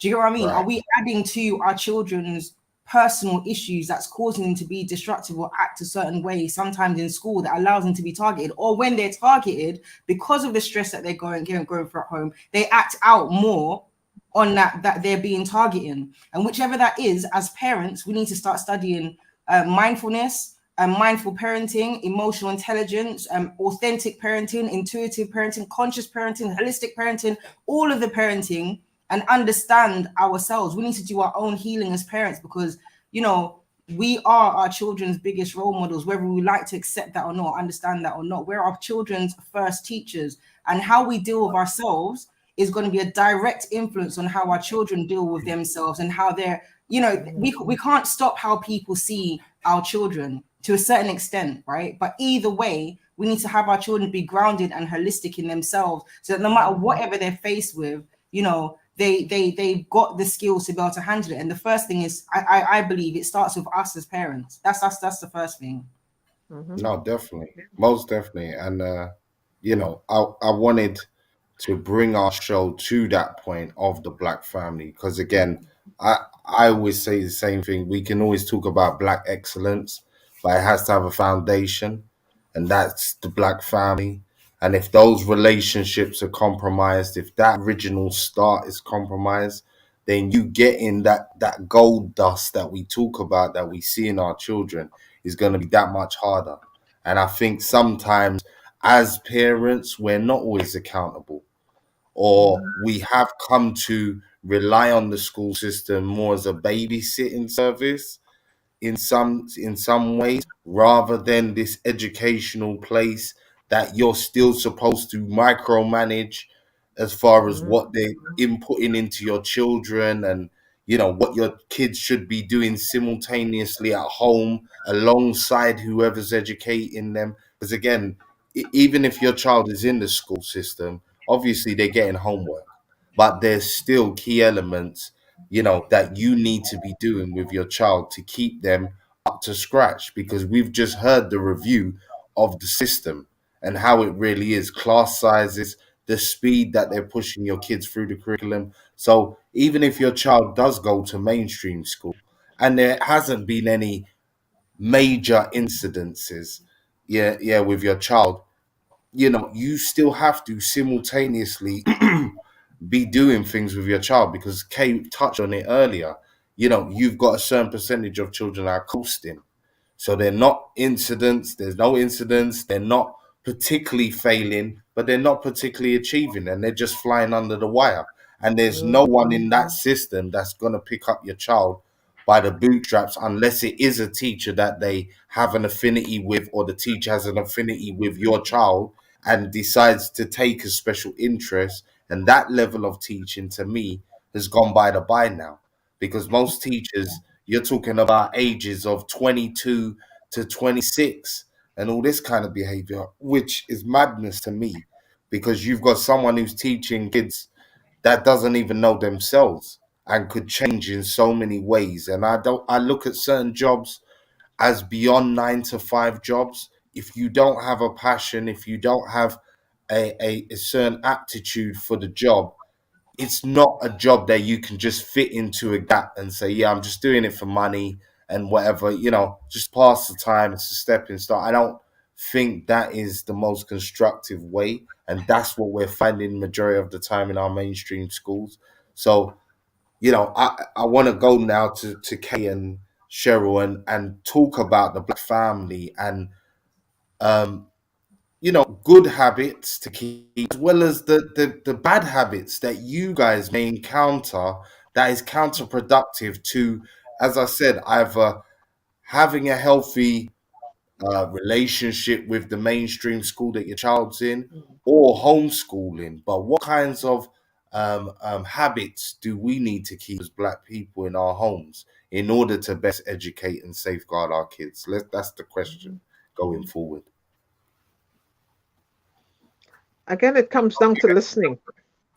And for those parents who have to work or don't feel confident to homeschool, I think there needs to be space for or opportunities for parents to come into school and have an each one teach one, because some parents, parenting skills will be better than others. They can exchange strategies that work, and just provide them with a space, even if it's one day a week or once a fortnight, where parents can come in and meet with each other and they can just talk things through. Okay, my child is having problems there. How do I deal with this? Or this is what's happening. And they need that kind of forum. And until that is happening, parents are going to continue to feel isolated. As not every child is going home to a loving environment. It happens, and as sad as we might think that we're not the perfect community either, and nobody is. There's some children who are going home, and at the end of the day, you just wonder, how is that child going to survive emotionally with everything that is going on at home? And then you expect that child to come into school and be able to function at the level like everybody else, and because things affect the family breakups, the domestic violence. There's all sorts of things, or just parents that are just too busy or children who become mini parents for their younger siblings because the parents are at work. And then that impacts on their study time, their homework time, they're too tired, and they need something to chill out as well. And next thing you know, oh, get into your bed because you've got school tomorrow. And there's all these things that have not been done and not been resolved. And so the child gets back into school and then gets into trouble. And the teacher hasn't got the time to listen to all the reasons why. And so you've got a cycle of blaming and a cycle of anger that is never going to be resolved. And it goes from year 7, year 8, the next thing you know, they've left school and nothing's really been solved. It's just got worse. The child has learned to live with it, but not necessarily cope with it. So if that child gets into the workplace, those emotions are still there. And it's unless you have people who can help the children through or help the young people through and their parents, and you need to have to see the child and see the parent, and then you bring them together, because that healing has to happen. And until you provide those opportunities, you're going to continue to be a fractured society. Because I mean, I see it all the time, even among the homeschoolers that I'm working with. Sometimes a child comes in and you take one look at this, okay, just wait for me in the gazebo. I can read the face like a book and know something is wrong. And just sit down and talk with that child. Okay, what's bothering you today? I have that luxury because I'm dealing with a few children. If I was in the classroom and I had a class of 35 children or 35 children or even 25, and you know, another one comes in, okay, just take a seat there. If I happen to have a free period the next lesson, I can hold that child for 2 minutes and say, okay, what's wrong? Come and see me at break time, come and see me at lunchtime. And then sometimes I might get completely absorbed in something else and completely forget about it. Or that child just thinks, oh, okay, come back, and then what's going to happen? So again, having that designated person that the child feels comfortable with to disclose information. And also it's important to let that child know if there's a serious safeguarding issue that's going on at home or in school, that you're not going to keep secrets. And I think I can't stress how important the child can say, I'm telling you this in confidence. Okay, I can't keep this as a secret from everybody else. I'm going to have to refer this up, and you know, and let them know I'm going to get you the help that you need, but I'm going to have to refer this up. I can't sit down here and you and I just keeping secrets for each other, because that is unprofessional. It's also damaging, because it can get to say where somebody can overstep the mark. Because if you've got into this cozy relationship where a lot of things are disclosed, and so it has to be dealt with professionally.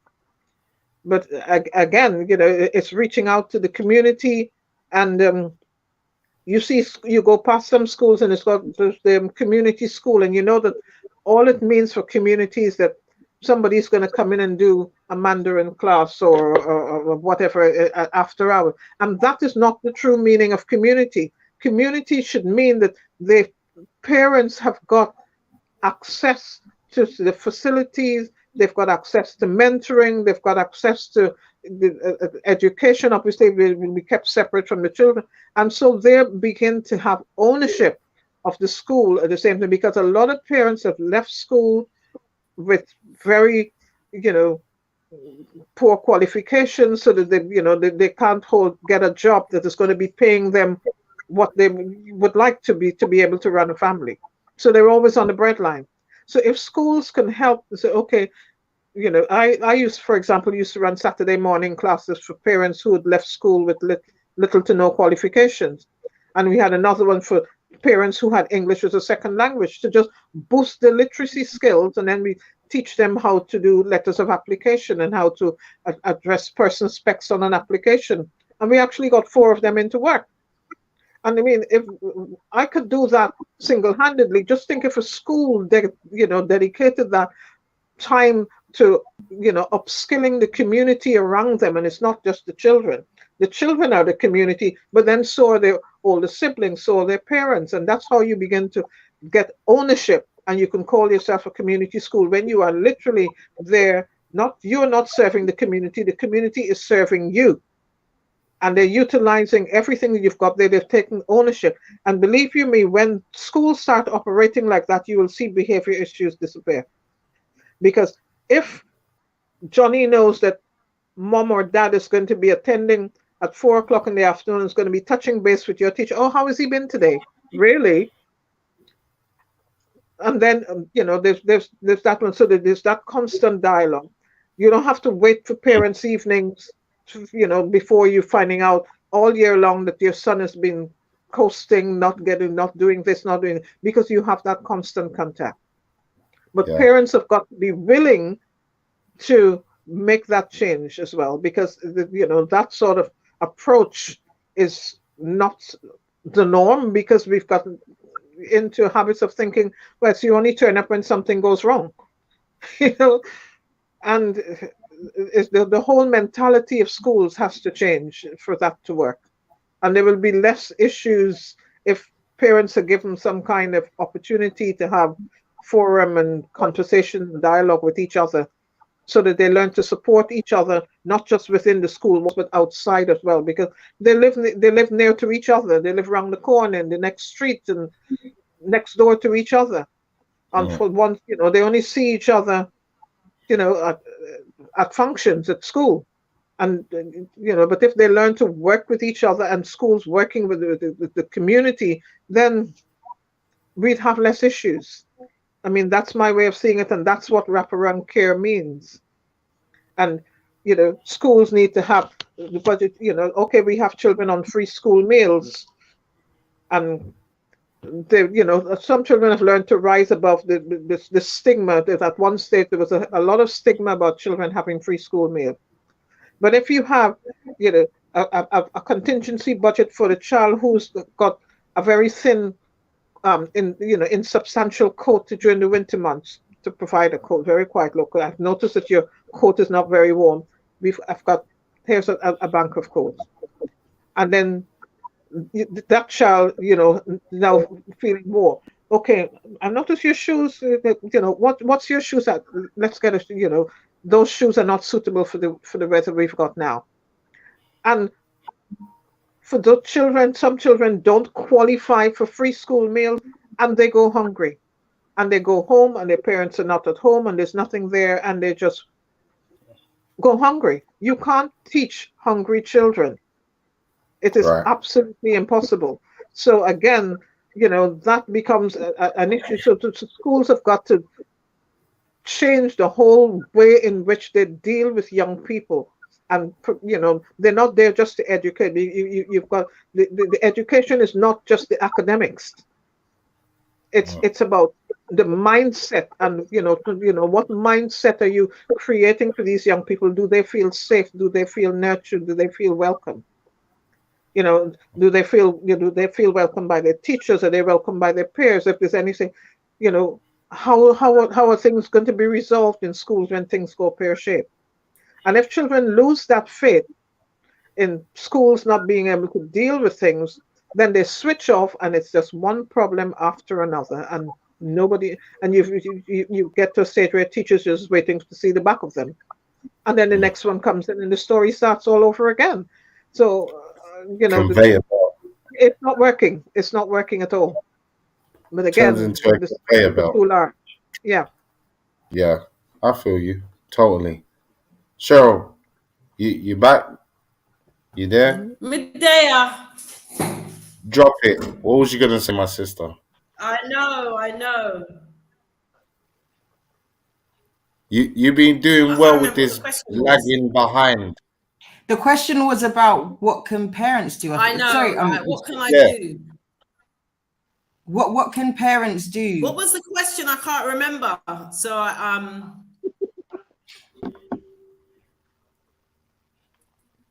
a lot. They can build the village, because we keep talking about it. Build the bloody village where you live. Get to know your neighbors. Open up a youth club. Speak to the churches about how they can utilize that place outside of school hours. Take your kids out. If you don't like them being beaten up on a daily basis, take them out. Work it out. On the hop. Sometimes you have to put yourself on. When your back's against the wall and you don't know what you're going to do, but you work it out. You have to come out fighting. Communicate more with each other in your local area. Build something, for goodness sakes. Yes, I understand parents work long hours, but not all of them do. Not all of you do. And even those that have work long hours, and you can pay a bit more than everybody else. Do you understand? Do something different, because what's happening don't work.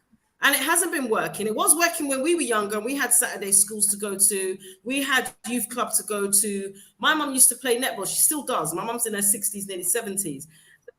And on a Saturday, I knew where I would be. If my mum's playing netball, I'm at my mum's netball, and we would run around on the field while the men are playing football. Then they'll sit down afterwards and play dominoes and drink beer, which is quite ironic considering they were just doing sports.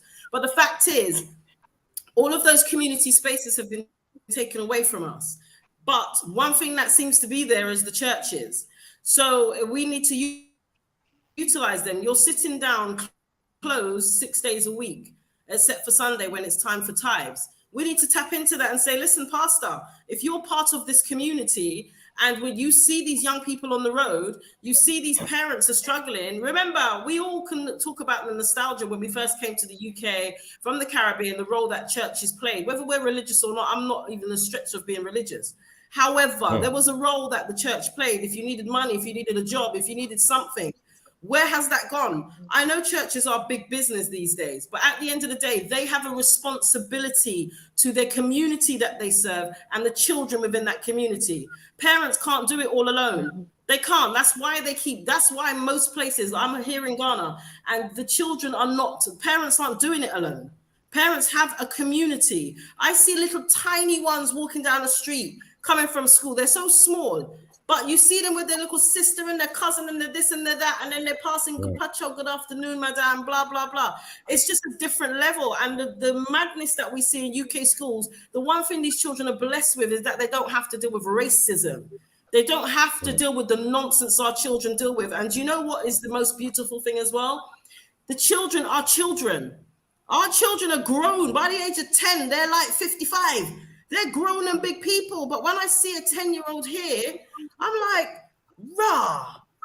It's amazing and it is so refreshing. And we're having to rush our children to grow up out there because of the things that they have to deal with. We have to equip them with how to deal with racism, not to say this, not to do that. Don't look this direction. Wait, when your daughter's sitting down, bleeding out on the floor because they won't let her go to the toilet.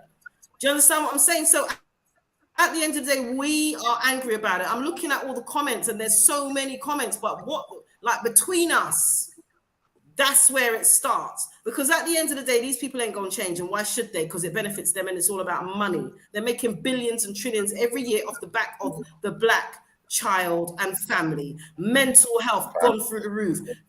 Tablets gone through the roof. Vaccines gone through the roof. Everything that's making you sick is what we seem to be indulging in the most, including sending our children to their schools. And then we sit back and be like, oh, they're so racist. Yeah, we got that memo 75 years ago, 500 years ago, 1,000 years ago.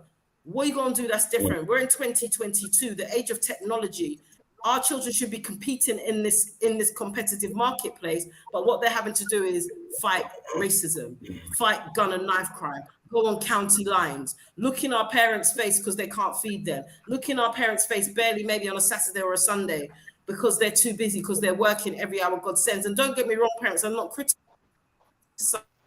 you, because the system has been set up for you to work every hour God sends because you can't afford to pay your bills. So you have to work the 2-3 jobs. And that means that you don't get to see and raise your children. That means that the reason why they wanted to raise the age, the time children are in school from 8 o'clock to 6 o'clock is so that they're raising your children. And when it goes wrong, then they can blame you for it. So I clearly see what's going on there. But what I don't see is enough of us stop debating.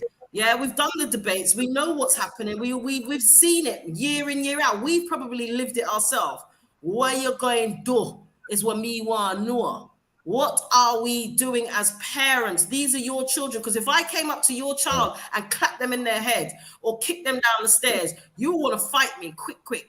But when Becky, the teacher, Mrs. BeckySmith.com, does the same thing to your child 5 days a week, no one ain't got nothing to say besides to each other.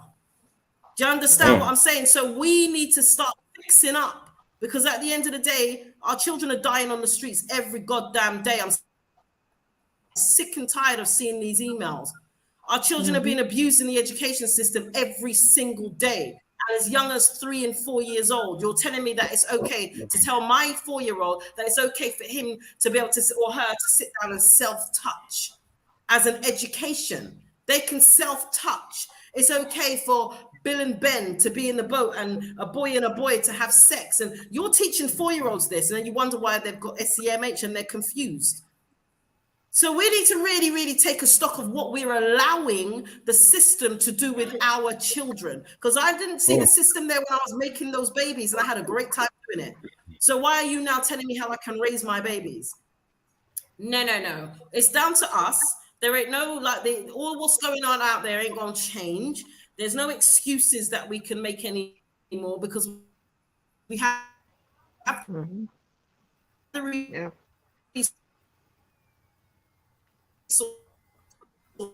resources, we have the money, we have the education. That's the one thing we've been privileged with. We've got the education. I don't mean to degree. We have everything we need to be successful and make sure our children playing games. We're laying, hoping that they will change. And many of us aren't into funding. Take that money, reparations. That's all I got to say about that. That's our money. We pay taxes. No, our parents paid taxes. Our grandparents paid taxes. We built the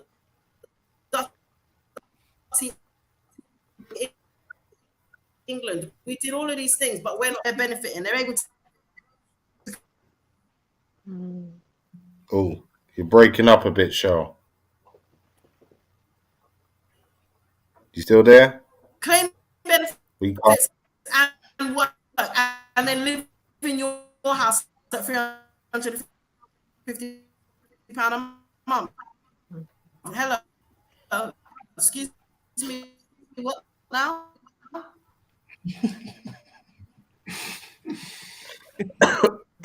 You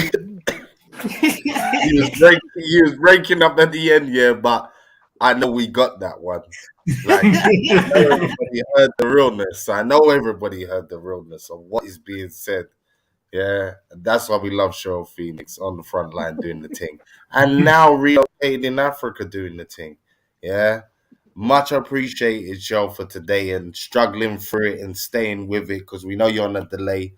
Yeah, the African Sun's agreeing with you. I can see that. Yeah. It is. It does work. And you know what the thing is? I'm out here trying to build an alternative for our children in the UK. That's why I'm here. I've been here for so long. So I've been over just this week alone. I've got back into things properly, and I'll be able to report back with an event just around what I'm doing here and the progress I've been making and the contacts I've made, etc., because our children can't keep living like this. It's not working for them. It's not working for them, and it's not working for us. So yeah, but I'll report back on that another time. Thank you. So if I drop off again, you'll know why. It's just my internet. Well, listen, I'd say this here, Cheryl, just before you go quickly, Cheryl, because we're gonna wrap it up, and I want everyone to say their final thoughts. So, Cheryl, if you give us your final thought, anything else you want to add before you go, let the people know where they can find you. Obviously, your details have been flashing up on the screen, but just any final thoughts you want to let the people know. Anybody who doesn't know Cheryl's contact details in every which form, as well as how to donate, is there on the screen underneath her now. So, any final thoughts, Cheryl? Oh, she frozen. Yeah. Really, that straight away, innit? Let me turn off my camera. My final thoughts are that as parents, we love our children, and none of us raise our children to be in any particular way, because they're always labeled. Please just listen to your children, support them, hear what they're saying. Yeah. You know, listen to what they're saying and find support where you can, because a lot of the time listening, and even if you don't know what to do, reach out. Someone will. Just listen to what they're saying, because you'll be surprised the things that they're faced with and going through. Okay. Most definitely, most definitely. All right, big up for that, Cheryl. Appreciate you for joining us today from Africa. Appreciate you for battling through the signal problems. If you need to drop off, I understand. If not, stay there. We will have a quick word after we come off air. Let's go to Kay Johnston. How are you Okay. doing, my dear? Much appreciated today for your contributions. It's the first time I'm meeting you, and I don't really do shows on the fly. Most people who I have on, I get a chance to talk to, but it's been a pleasure talking to you for the little time I did do before the show and having you on. So again, people, you can see her details there. What's your final thoughts and anything you want to let the people know? Yeah, my final thoughts, again, I'll pick up on something that Cheryl talked about, listening to each other. Parents listening to children, children listening to parents, parents listening to each other. As they say, it takes a village to bring up a child, and that we have to get back into that mentality, because the isolation, trying to deal with things in isolation for some parents who are struggling is, they will continue to struggle until they reach out. So again, for those in schools or parents trying to organize some kind of forum where they can meet regularly and talk things through and share ideas and share interests, and just a listening ear. Sometimes that's all they need, somebody else that they can bounce ideas off of.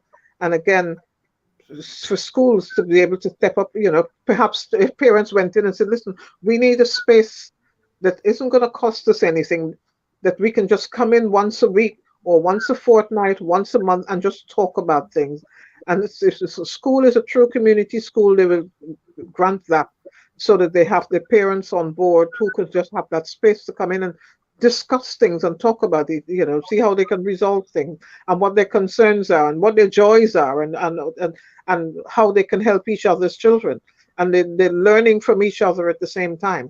And that is what it means, that taking a village to looking after each other and looking out for each other. I can't stress how important that is. And, see how it goes from there. As for, anyone, who is either thinking of home educating their children, because I think this pandemic showed a lot of parents finding that was not so much a daunting task. As soon as they got into their groove, if you're stuck, well, there's my telephone number there. You can ring and get some advice if you need to, if you're thinking that this is something that you want to do and you're not quite sure how to get started or what to do.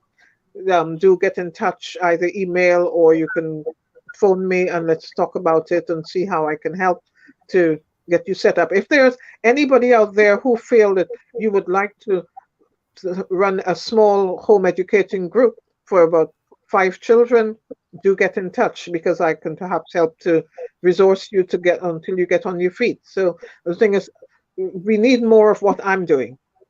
I can't do it all on my own. We need a lot more. And then we have a lot more, then we have a lot more happier children, and they would be out of the proofs because we've got the solution. We've actually got the solution in our hands. It's just taking that step towards it.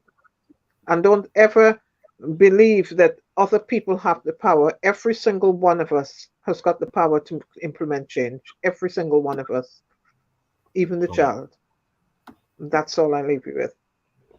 No doubt, no doubt, no doubt. Powerful words. Please, people, use these resources that are being provided to you.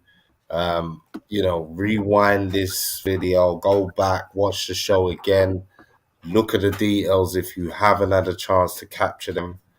But yeah, this has been a really good conversation. And now, last but not least, DWAINE and Debbie, Black British Parent, chat to us. I'm going to put their details up. I'm just adding something to it, and then you will see their details also on the screen. But what are your final thoughts, guys? And again, appreciated for coming on. Yeah. Thank you. We're living in unparalleled times, and our children are dealing with a lot more than I think we ever did. there's social media, there's children suffering from PTSD, there's children being scared to walk home from school. And us as parents, we need to support our children in as much ways as possible. Now, we might not physically be there like all the time because we're at work or what have you, but try and have other adults around our children that can potentially check in on them, even if we're in a position where we don't feel like our children can speak to us. Like, try and get into mentorship programs where we can send our children to, and they can build relationships with other people that look like them and that are older, and be in situations where they can communicate and build friendships with other people that look like them. Mhm. We need to find ways in which we can support our children, because at the way things are at the moment, it's a car crash.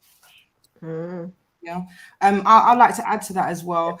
And make sure I want to encourage parents to use the resources that are available to us. You know, make sure you get in contact with CHERYL Phoenix. Have her details at the ready. You know, should you need it, or should you know someone else who needs her details. And the same with Kay, and the same with ourselves at Black British Parent. We I advocate for people signing up to our mailing list to keep in touch with us. I also run consultations for parents. So once you've emailed us or stayed on our mailing list, you'll have those kind of details. And consultations, my consultation, just generally getting a feel for whatever situation you're having to, what you're dealing with as a family, and doing what I can to support you, and also pointing you in a direction, as I said before, amongst the networks that we have that can support you depending on the situation you're having to deal with. I recommend trying to find the time, you know, with your children, even if it's 10 minutes, you know, once a day, just to sit with them, hug them. You know, we need to do studies, yeah, on the power of touch with our children, and how much hugging can impact our children, even with their brain growth and their mental, their well-being, all these kinds of things. I'm not saying parents don't hug their children. I'm saying that for many of us take for granted that we're parents and our children are there and we're stressed with work, etc.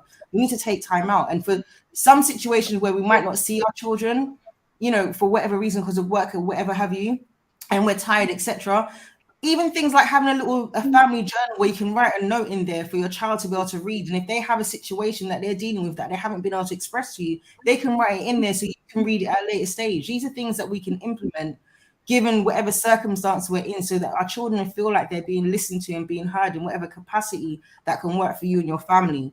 Taking 10 minutes out once a week or so to go on YouTube and find out about mindful parenting. There's some things with these you know, these terms and terminologies for parenting that might not necessarily work for us. I understand that, you know, and especially where some of these areas of parenting that are discussed or people educate on, it might not necessarily reflect us and our culture. However, you can still do the research and listen to what people have to say and incorporate it to you and your family. Yeah, so and I recommend self-healing for us as a family as well. I think it's important if you know, we as a community, we have been through extensive trauma, intergenerational, multi-generational trauma, and it comes out of us in certain ways that we don't necessarily realize is happening. We just accept it as part of our culture. And when we take time to study these things, we are obligated to do, because we are birthing and bringing children into these situations, and they're not ready or prepared. So if they're not, imagine if we're not ready and prepared, how the hell are our children going to be ready and prepared if we haven't done extensive studies for ourselves to learn about ourselves and understand ourselves, so we can pass on that knowledge to our children? So these are things I recommend. Studying. It sounds like a lot, you know. You're not going to know everything in one sitting, in 1 week, in 1 day. It's not going to happen. But you know, with parenting, we go through the changes with our children. You know, from when we are pregnant to when we give birth, to our children being babies and then toddlers and then teenagers and then young adults, and then we become grandparents. We are constantly transitioning through those times. And during those periods, we must be able to do a little bit of outside of ourselves research and studies in how we can best impact our families. So those are the things that I like to suggest to families. But yeah, holler at us and you know, keep in touch if you can. No doubt. Look at this. Black Eyes TV's done it again. We've created another powerful show for you people. I took a year out and we're back again with more powerful information, powerful people on bringing you that real information for the black community. All I have to say on this subject is the black family's the key. If the family's not fixed, if the family's not functioning right, then it doesn't matter what you want to do. It's going to be hampered and waylaid and slowed down in progress terms, because that situation is the core situation of everything. That's where you learn your first relationships. That's where you understand drive, the ability to care for others, the the the whole level in which you're supposed to be treated, spoken to, interacted with.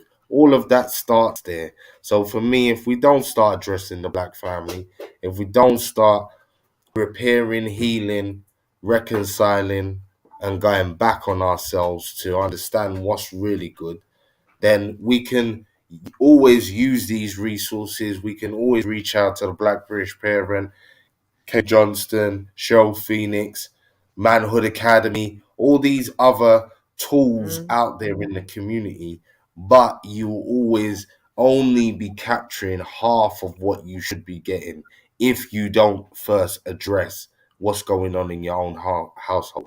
It's just how it is. Cheryl said it. No one weren't there when you was making those kids. So understand that. And the same way you enjoyed that, enjoy this process and relish the challenge of raising children in the best possible way, because that's the only way out of this. We always talking about how to get out of this society. It's with clear thinking, real people, and that's only going to happen if we change the way we're educating and allowing our children to be indoctrinated and taught. It's just a fact. You know what I'm Richie, saying? sorry, can I Talk to add? me. I saw someone say in the comments about wanting to reach out to other home ed groups. If you contact CHERYL Phoenix or contact myself or even Kay Johnston, we are a part of groups that are specifically for home ed children and black home ed children. So if anyone out there wants to know about groups in their area, particularly in London, you can definitely holler at any of us about that. Just wanted to put that. I was meant to say that before. Yeah, and definitely, again, the details have been flashing up on the screen, but what I will do is add them to the description of this video. So furthermore, after this, you don't even have to watch through the video. You can simply just look in the details of the video and you should be able to find any of the three that you see here. But definitely, it's all about networking and it's about supporting Black Eyes TV so we can keep highlighting organizations, people, individuals, family structures, better practices for the black community, because that's what I'm about. That's what we're about here at Black Eyes TV. We're gonna be out on the roads again. Shout out to Terry Riggs, always doing his thing on the roads. You should be seeing some videos coming up soon enough. But there will be another True Talk Tuesday next week. Don't know what the subject is yet, but that will be sorted. And look out for some more shows with some of my American brothers and sisters, talking about range of subjects from the Comeg sciences, science itself, wherever we want to go. But it's going to be here on Black Eyes TV. So big up to everyone who joined us this evening. Big up to everybody in the chat who's been commenting nonstop, and participating, because again, it allows us to feed off of that and give you a much better conversation, when we're reading the comments and not feel like we're just talking to a faceless screen or just talking to ourselves. So big up to everybody who comes in, supports Black Eyes TV. Again, if you want to support us monetary wise, great. The Cash App's there. But if you just want to support us on a quick one, just hit the like button, share the link, and let people know about this information, because it's life changing. Real talk, yeah. And more of us need it every single day. So again, big up to everyone. Appreciated for coming on. Appreciate to all my guests. I will see you soon. Peace and powers, people. Peace and powers. Walk good, stay